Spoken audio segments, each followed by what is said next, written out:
afternoon, everyone. I'm Dr. Sindhu Srinivas. I'm Director of Obstetrical Services at HUP and the Vice Chair for Quality and Safety in the Department of OBGYN, and we're really excited to be welcome back to present today. And I'm Dr. Hirshberg. I'm one of the maternal fetal medicine physicians. We're here today to talk about our program, Heart Safe Motherhood. So this is Sarah. Sarah is like many of our patients. She delivered her first baby, and our delivery was complicated by preeclampsia, which is a hypertensive disorder of pregnancy that is complicated by many other morbidities such as seizures and stroke. Delivery often starts to reverse that process for Sarah and many others, but it can take up to 3 months to normalize your blood pressures after preeclampsia. And the first week after delivery is the highest risk for some of these complications. Unfortunately, when we see these women and we discharge them, it's actually very difficult for us to predict who's actually going to be at risk for some of these serious morbidities after delivery at home. And our professional body, the American College of OBGYN, recommends that we see these women or get their blood pressures twice after delivery, one about 72 hours after delivery and then 7 to 10 days after delivery. And our experience is that most providers, like ourselves, we're asking women to come back in this time frame to get their blood pressure checked, or we're trying to send a nurse out to the patient's house. But like Sarah, most new moms find it super hard to come back to the hospital to get this blood pressure check, so they often skip it. And with conventional methods, we were only able to get at most 50%, but really often 20 to 30% of women to come back in, and we met the criteria of 2 blood pressures on 0% of the patients. So then we tried alternate staffing models, increased availability of appointments, still 0%. And finally, we tried phone call and text reminders, and we were still unable to provide this care for our patients that we really felt was necessary, but we're just struggling with how to do that. So while Sarah was home recovering from her delivery and trying to keep up with erratic sleeping schedules and feeding schedules of her newborn, she sort of ignored the symptoms that she was feeling until 3 days of having those symptoms led her to feel so badly that she came into the hospital, had fluid in her lungs, was in early heart failure, and had blood pressures that were dangerously high. And while this was supposed to be an exciting time for Sarah with the newborn, she was very sick, but ultimately got treated in the hospital and was able to be discharged back home to her baby. So as high-risk OBs, we see this condition very often. Up to 10% of pregnancies are complicated by preeclampsia. It is the leading cause of 7-day obstetrical readmissions and is responsible for about 20% of the 700 maternal deaths that happen in the United States every year. So we really struggled with how to reach these patients and how to achieve the optimal care that we so wanted to provide them. And then it sort of was just like this aha moment where you're looking around in your waiting room and in your office and seeing everybody's on their cell phone.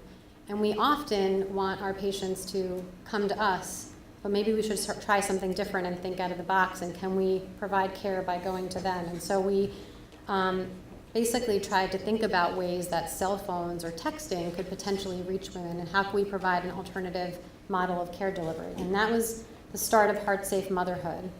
So Heart Safe Motherhood is a story of Sarah. It's a story of a lot of patients that are like Sarah that we care for, in our attempt to provide optimal quality of care for at-risk women, and is a really important and exciting story for us in innovation. So while texting seemed like a really simple solution to our problem, we knew that the process was not going to be as straightforward. But in 2014, with the support through the Innovation Accelerator program, we performed a series of 7 pilots to test our assumption that if we discharged patients home with a blood pressure cuff and asked them to text in their blood pressures, that we'd be able to obtain more values and improve our care. And quickly through our pilots, we saw that our ability to meet our clinical guidelines rose from 0% to 65%.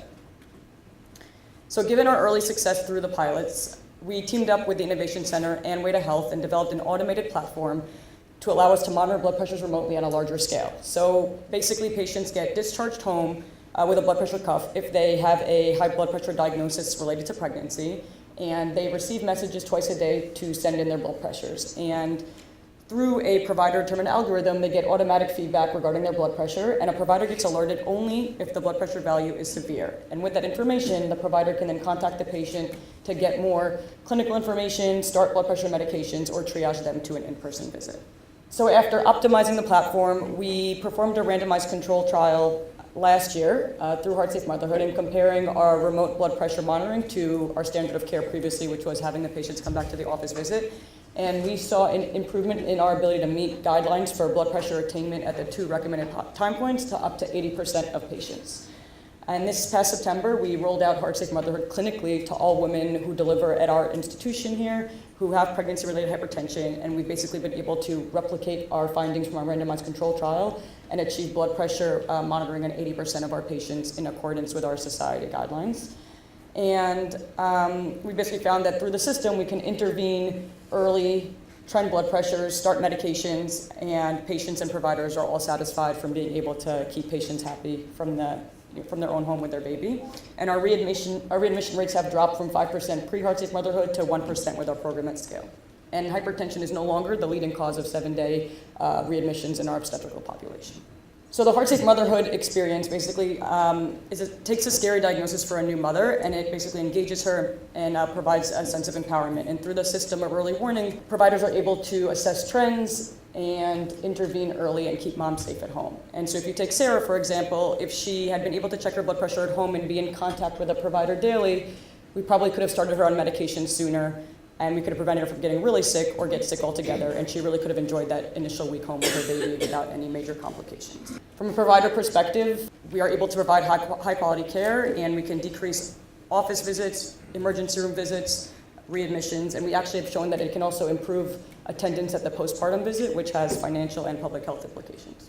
As you guys have heard, this program started out 4 years ago with input from providers, patients, and innovations experts to maximize convenience, ease of use, and patient safety. And it's been a really long journey from our initial small series of pilots in which I personally acted as a fake back end and responded to every single patient's blood pressure with text messages to our now relatively seamless clinical program that we run on our postpartum unit. And we've proven that it really works. And what we've learned from this program is that every time we think we're close to perfection and we think we've gotten it right, a different clinical or patient experience arises, and we're constantly evolving our program. And we've learned to basically think outside of conventional medicine and listen to our patients in order to provide better care.